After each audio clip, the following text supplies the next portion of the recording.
Hello, everyone, and welcome back to the Tonic Accord, and we're going to be talking about China. In the last few weeks, we've taken a little bit of a break. In that time, the Biden administration has called for certain sanctions on Chinese officials because of their actions amongst Uighur communities. Right? We've mentioned before, and we've gone into pretty good detail about the concentration camps and the cultural re-education, in quotes, of Uyghurs in the western provinces of China and how they're a persecuted minority in that country, and how it's on a pretty big scale of like real ass, pardon my French, real ass concentration camps. So pretty disturbing stuff. We knew that for a while that this was going on. It has been taken a bit for the international community to kind of get on board, but we're starting to see it happen. So we wanted to talk about updates on what's going on with China, what the United States is doing with China, and in general, kind of we're starting to see a pattern with Biden's international diplomacy.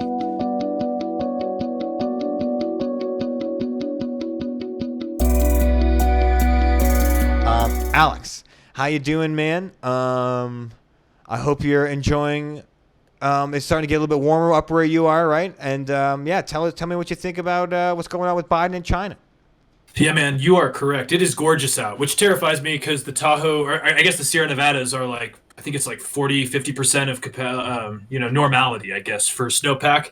So, to start off Debbie Downer, I think it's going to be a smoky summer. With the way the trends are going. If last summer wasn't, this is going to be like a casino in Vegas on a Saturday night, Cinco de Mayo. Oh god. But yeah, it's been gorgeous up here. I am enjoying the sunshine. I've been able to sit out on the deck. But I want to start off by saying that I think that maybe one of Trump's pros in terms of foreign policy is that he was somewhat of a bulwark against the status quo.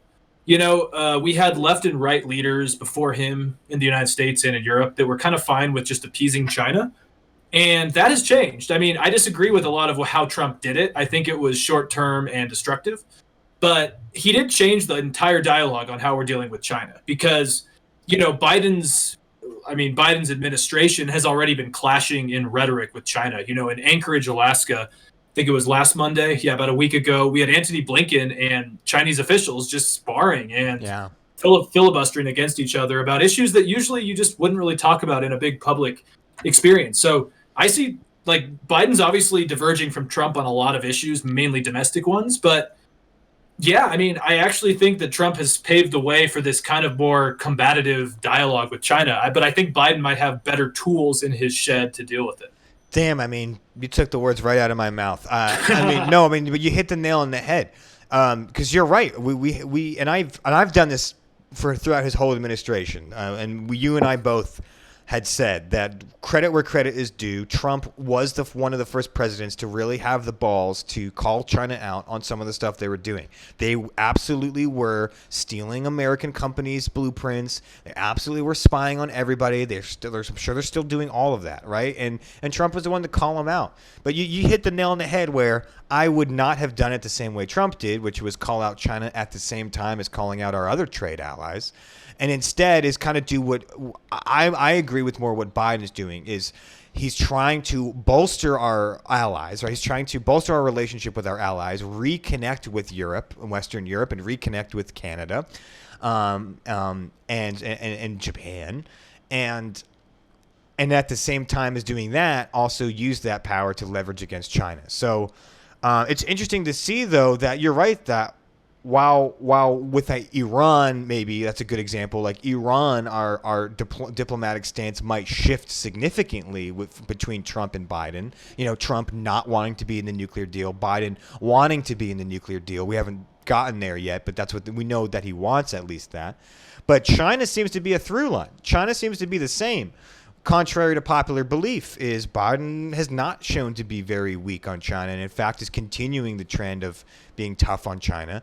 And the evidence of that is what we're talking about today, is that not only at the beginning of March did we put on certain sanctions on Chinese officials related to Hong Kong and the Hong Kong protests there, but we've also now added sanctions on certain Chinese officials for the Uighur genocide.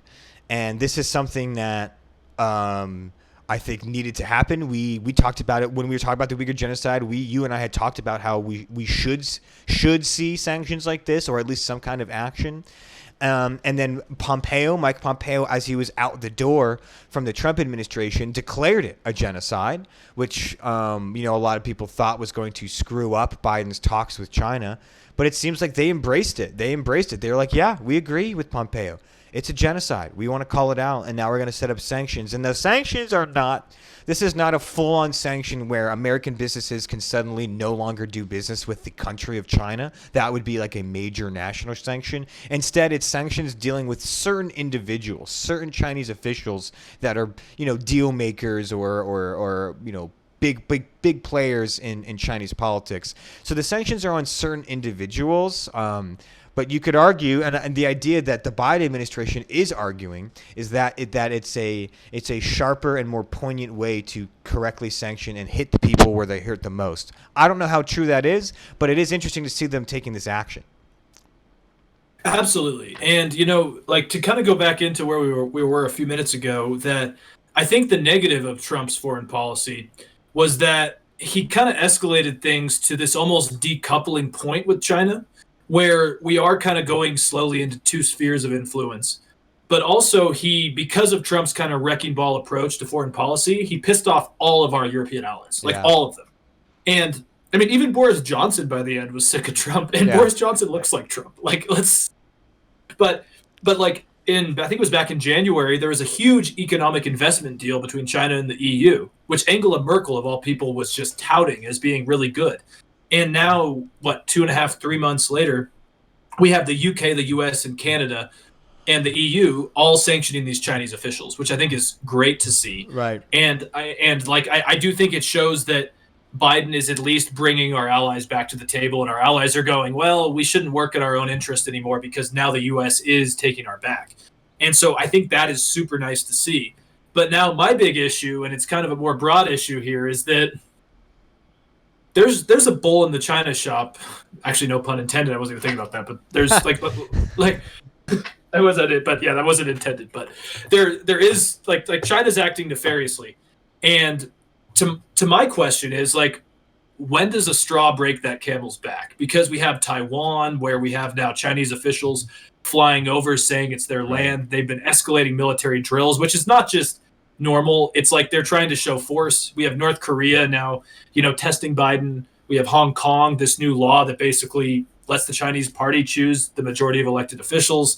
We have the Uighur situation. We have now issues with the EU and China. I'm like, when does this become a hot conflict from wherever we're at now? Because the Chinese clearly are not going to pleasure Biden. There was a quote that I actually wanted to ask you about. Let me see if I can find it here really fast. It was about Anchorage. It was where, it was basically I have it here. So in Anchorage, China's Yang Jiechi, he's an ambassador, lambasted the U.S., basically saying the United States has U.S.-style democracy, China has Chinese-style democracy. It's up to the world to decide which we want. What do you think about that statement, Drew? He's right. He's right. The U.S. plays by certain rules and China plays by different ones. And it is up to the world to want to decide which to play with. I think that we should just convince the world to play with our rules. And in order to do that, we need to make it a beneficial relationship. People should see a benefit from being allies with the U.S., not out of fear, not out of oh man, I guess I got to pick somebody, but they should be no, I want to be allies with the U.S. I think that they support good things and good trade deals, and they benefit my economy, and I'd benefit theirs, and maybe I would be okay with allowing women to have some rights in my country if it means a good beneficial relationship with the United States. I want countries to be pushed to be better because of our influence. I don't think that's a terrible thing. But I think the way we do that is to not do what Trump did, which is Trump had the whole America First international policy, and he went after allies that didn't need to go after. Do we need to be having spats with Canada right now over iron subsidies when we should be absolutely taking on China, who's committing genocides? How do we get periphery states in China or around China to want to choose us over China. Like there's already some that are close, like Vietnam. If you look at Vietnam, strangely, within the last generation, the generation of Vietnamese that had never seen the Vietnamese War, right? The war, or the American War of imperialism, I think they call it. The generation that has not lived through that has a lot higher view of the United States. They view the United States very positively. And I think that there's things like that we can play into. Like let's be friends with Vietnam. Let's work with Vietnam. Let's do more. I mean, they're strangely wanting to be very Western capitalists for a country that used to be so communist. Like we should be not thinking of America first, but like world first. Like let's get the world going. This is a terrible analogy.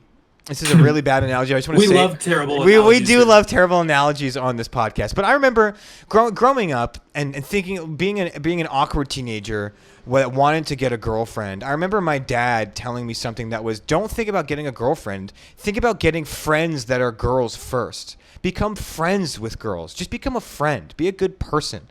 Be a good person that they want to be around and without the ulterior motive. And then he said, then you'll find that if you're a good friendly person, one of those girls will just want to be your girlfriend instead of like picking someone out and purposely doing things. So I think America should try and do that. Like, let's be a friend to the world. And I think naturally we will win this who wants to play by China's rules or the U.S. rules. We'll win that if we end up being a good influence and working with allies and developing things together. And I think that this America First thing failed. Not only did it fail for America because it made our tariffs on our farmers really tough, but it failed in our international policy. So we rebuild, be friends of the world, and then we can get the girlfriends like strong allies in Asia against China. Absolutely. I think in a globalized world, America First is the most pointless policy ever. Like, I understand incentivize growth in your own country first, protect your own first. Like, why do you think the U.S. secured so many vaccines and we're not just giving them out to other countries? Like, it makes sense. Like, a certain form of nationalism is important. I guess the pre-politicized nationalism and the fact that you care about your own country first. Yeah. But I agree with you that we've over time gotten into this propaganda game, and China's like beating us at it, which shouldn't be happening because we have a lot of soft power around the world, but it's this hyper individualist America only policy that has really got us, down the drain. Now, I do think that like my issue with that statement where back to that statement was that where the Chinese official said, there's U.S. democracy and Chinese democracy. Well, sorry, man, there's not Chinese democracy. Oh, I thought you said diplomacy. My bad. Yeah. Oh, yeah. You're definitely right there. No, but everything you said was totally correct in my opinion. Like I totally agree with all of it. But like that's the thing is like China has this weird propaganda. Like how they always say if you lie to yourself enough, you start to believe it. Yeah.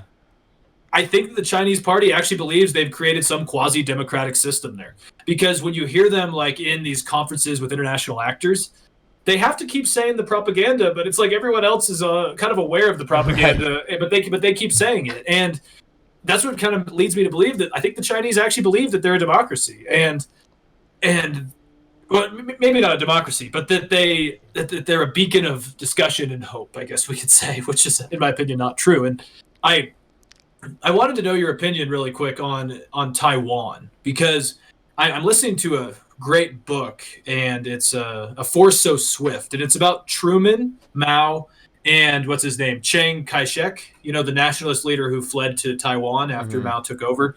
And my opinion is China's going to have issues going forward because they actually have a lot of capitalist, democratic, right-wing ideologies in Hong Kong and Taiwan that have been suppressed. And there's a lot of people in mainland China that probably also share those views because it wasn't just a black and white, like Mao wins and the country becomes communist. There's a lot of underbelly of kind of more Western sympathizing and of course, and more capitalist democratic values. And to me, like, I actually think that we need to stand up for Taiwan because this was a country that, or well, depending where you're at, it's a country that that's been always a beacon of freedom in that region, and China's approaching on them very quickly. And I'm quite concerned about it because I think if there was ever a hot conflict, it would be over Taiwan.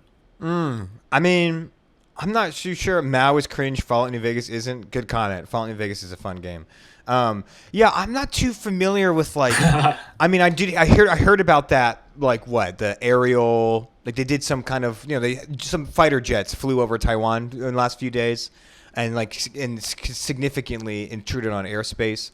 I mean, I don't know the possibility of that popping off into a hot war. Really, it's really hard to say from my layman's point of view to understand how possible any hot war would be in that area. Because again, I don't think China wants a hot war either, but they want to flex their muscles when they can. They obviously want to show their influence as much as possible. Similar to the U.S., I mean, we do missile drills right outside North Korea's borders, so we do kind of the same stuff. Yeah.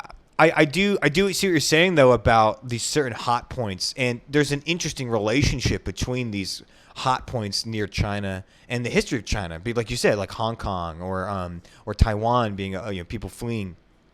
It is important to remember that the only reason you have China being such an economic powerhouse is only because they toned Mao down. Had they probably still been Maoist, I mean, they would have been like an Eastern European country like 40 years behind. I think the only reason they're there today is because they had these special economic zones and they've allowed for businesses to maintain capital and kind of quasi-capital, single party ruled capitalism. That's what we have. I mean, it's not really communist at all, to be honest. But so it is a weird relationship where China's in a weird position where the only reason they're as successful as they are is because they reformed away from hard communism. But if they keep reforming in that direction, they'll lose that one-party control because people are going to eventually realize that democracy is just better. And so while I think that we're talking about it from our perspective of like how does Biden keep kind of China in check and how do we maintain our allies and stuff, I think it's also important to remember that China is probably in a weird position too, where they're like, how do we maintain our regional power and keep our single party thing where everyone else in the world has an open internet and an open democracy and can openly talk about things and our people can't. So I think on the same time that Biden's figuring out his diplomatic moves, I have to imagine China is in a weird moment because I imagine they don't want to be called out for Uighur sanctions. They don't want to be sanctioned either. They've even come back already, I think just yesterday or today, that now China has come back with sanctions against some U.S. officials, right? As kind of let's see, I had it somewhere. Well, basically, they come back with some certain sanctions against us, but that's just them slapping us on the wrist. Like, what is the long-term goal here? I think that if we put enough pressure, China will have to reform a little bit. They will have to change something because they know they can't get away with genocide forever. And if people really do stop trading with them, hit them where it hurts. Hit them where the money is. It's hard for me to say, back to your original question though, it's hard for me to say about the possibilities of real actual ground conflict. I don't see it happening really. I see it as more these subvertive protests, subvertive kind of manipulations. Okay, yeah, there's a lot I got to say here. So first off, when I say a hot conflict, I don't know if I particularly mean where we're going right now with Gulf War 90s era, fighter jets. I have a few friends that work in the defense department or the defense sector in the US, and they always say we're preparing for the last war. And I think that's like a big issue is that our military budget's so like hyperinflated that we're always just justifying budgets that existed 2 decades ago. Right. Like the F-35s and stuff would have been great during the Gulf War, but right now, no. I'm just concerned that there will be some form of a cyber or or nuke like something like, see, when I say a hot war, I don't know if I particularly mean like physical explosions and like blowing shit up, excuse my language, but also I also want to say that I think that you could be right that China's also looking inward, but again, like I said, is that if China's believing the lie, because this seems to happen in late stage autocratic countries, is that they just believe like they're drinking the same Kool-Aid and they believe the propaganda. I mean, you could even say the same with like Trumpism, with like the Lindsey Grahams, who had always kind of been like against this type of dogma, and then all of a sudden are like totally subscribed to it. Yeah. And like in the the Glasnost Crystal knocked, or not Crystal knocked, sorry, that was a whole, but like the Glasnost like opening of the media in the end of the Soviet Union, the same thing was true. Is the only people that diverged were these like kind of radicals. The rest of the people believed the message. And like I personally don't really think that China actually is looking inward. I think they're quite cocky right now, and that's why like I think these showings of going over Taiwan, saying that it's our land, Yeah, that's true.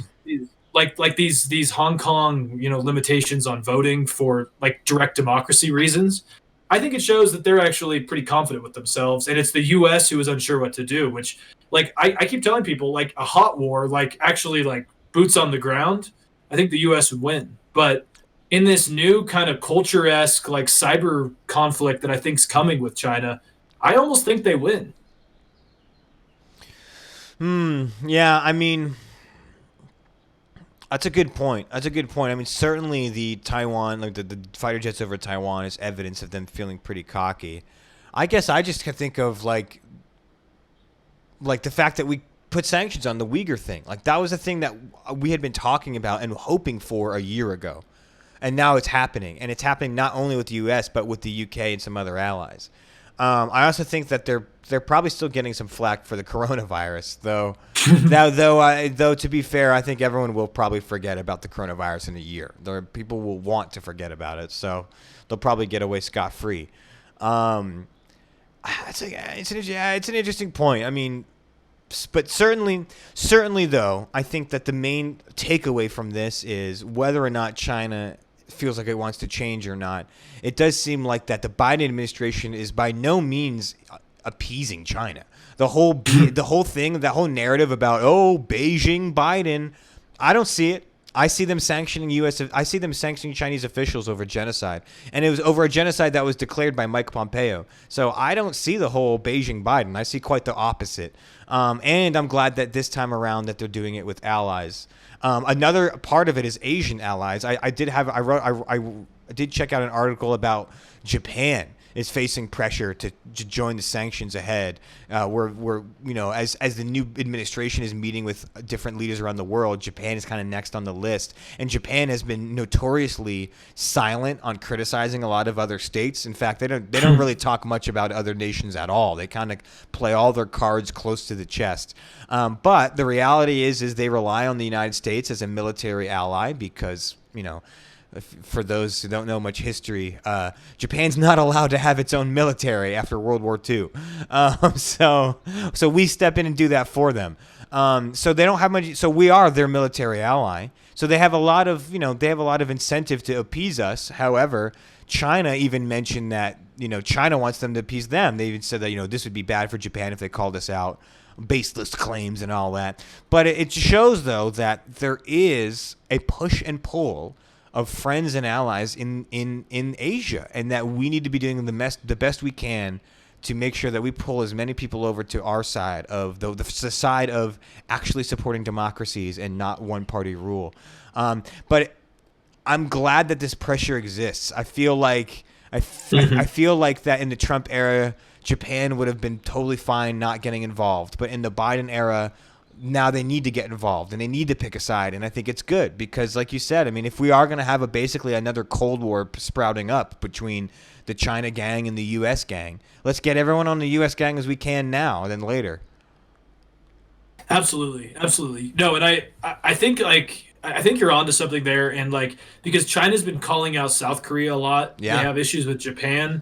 I think it's clear that these are wealthy, more democratic-leaning countries, and then you have the Vietnams, the Malaysias, the Indonesias, the Myanmar, which I'd like to touch on really quick if we can. Sure. Those are the countries that could be susceptible to China because they need help, they need infrastructure, and so the last thing, which I actually think could be the most fascinating part of this kind of schism between the West and I guess China. It's not really the East, it's just China at this point. Is that 140 people were killed by the military in Myanmar over the weekend, and the U.S. Has basically lifted or has imposed sanctions that were removed in 2012. or 2013, excuse me. And these were sanctions that basically were lifted in 2013 and allowed Myanmar to almost like progress into the international market. And so, Myanmar looks to be going backwards in a lot of ways. But also, I think it brings up a very interesting conversation of China, because China has been slow to condemn the violence. They called it a readjustment when the military killed about 500 people in the last month. So I don't know if that's a readjustment. Maybe we have different terms. But it is interesting because China has a bunch of oil pipelines, part of the Belt and Road with Myanmar. And China's all about stability. And so I actually could somewhat see the U.S. and China working together on trying to resolve Myanmar. Even if our interests are maybe divergent, we need to find a way to bring stability, because stability is good for both sides. Certainly. I mean, I'd love to have people at the table like that. Man, it's really sad to think that when we were talking about Myanmar the first time, or the second time when the protest started, there was only I think there was 2 or 3 deaths, and we were like, oh man, I hope it doesn't get worse. And now we're at what, hundreds? And that's insane, man. That's really, 510. That's insane. Killed by their own government. Wow. And 140 were killed over the weekend. Jesus. On Saturday alone. That's terrible. So. That's absolutely terrible. That heart wrenching. That's a serious problem. And I think it does show, though, that sanctions are a part of U.S. diplomacy that is here to stay, that I think can be effective, and especially effective against developing countries like Myanmar. I think this is a good example where, perhaps we can slap some sanctions on China and they can slap some sanctions on us, and we could all slap each other on the wrist and then go about our business. But when you put sanctions on a country like Myanmar, or sanctions against a country like Iran, they have real impacts, real economic impacts that can significantly alter the economic course of a nation and can drive them to the table. That is exactly what happened with the Iran nuclear deal. People forget that the only reason Iran came to the table was because our sanctions were so intense and their economy was crumbling, that they were like, fine, we'll talk. And I think that it can be effective. Now, you have to remember that it can also hurt the most vulnerable first, right? It can people in these countries that are in vulnerable industries might feel that pain a lot, and it might affect innocent people. But if it's a situation where you have a government murdering hundreds, you might have to have a drastic move where it's like, look, we're not doing any business until you stop killing your own people. And that's on you, and that's on you. And now it's up to you to decide what to do next. I do think it's a valid way to go about diplomacy if it avoids sending troops or whatever. And obviously, it's definitely going to be a staple of the Biden administration. They're using it against Myanmar, they're using it against China, and there's no signs of it slowing down. Absolutely. And, I think sanctions are a polarizing issue. And it's like, they do hurt the bottom. I think they really do hurt the bottom, percentage of people the most. But then again, 140 people being killed last Saturday alone. And the refugee crisis into the Philippines from Myanmar, where, that's also a problem, So it's like this cost-benefit analysis, which I don't know which one's preferred, but I don't I think you're right, is that sanctions have been an effective issue, though they have their side effects. But sure. If the current thing is the military consolidating power and just shooting protesters, then I don't know, man. Maybe that is the best solution. Yeah, you have to take some kind of action. You have to do something. Because you had a country on the brink of democracy, not quite there, but on the brink, and now it's receding back into a military junta. So you got to do something. It's tough. I just wonder how China's going to fall on this one, because they like stability, but they also probably like a one-party rule that is less friendly to democracy. But it's so nuanced, because you're right. They wouldn't mind. They don't give a rat's ass if it's a military junta or not. They want that stability. They want their pipeline. But what's weird is the military junta in Myanmar is kind of anti-China, which is interesting. Oh my gosh, so many signs. Whoa, are they coming for you, man? Yeah, right. Yeah, right. Hey, they found out about my voter fraud. No, I just live in his city. Anyway, it's a weird one in Myanmar, because it's not like that military is friendly to China, but it's not like they're friendly to the United States, and they're certainly not friendly to their own people. So we'll see what the hell happens there. But it does seem like the United States is trying to continue its policy of sanctions, but without a America first approach, with more of a let's get with our friends and start doing sanctions against our enemies. And I think that's a much smarter approach to the China issue. Yeah, absolutely. I would agree with that. And unless you have anything else to say, I don't know. Do you have anything else to add, or is that? I'm pretty good. Cool. Again, I'm curious what you guys think about the Lil Nas X Satan blood drip shoes. Please comment and let me know about that. I'm still trying to make an opinion on that. Is it QAnon-esque or is it just cultural freedom? Please share. But also, is the U.S. doing the right thing with China? Is Trump's sort of escalation in rhetoric, is it good or bad? Like, is Biden doing the right thing? Should we go back to appeasing them?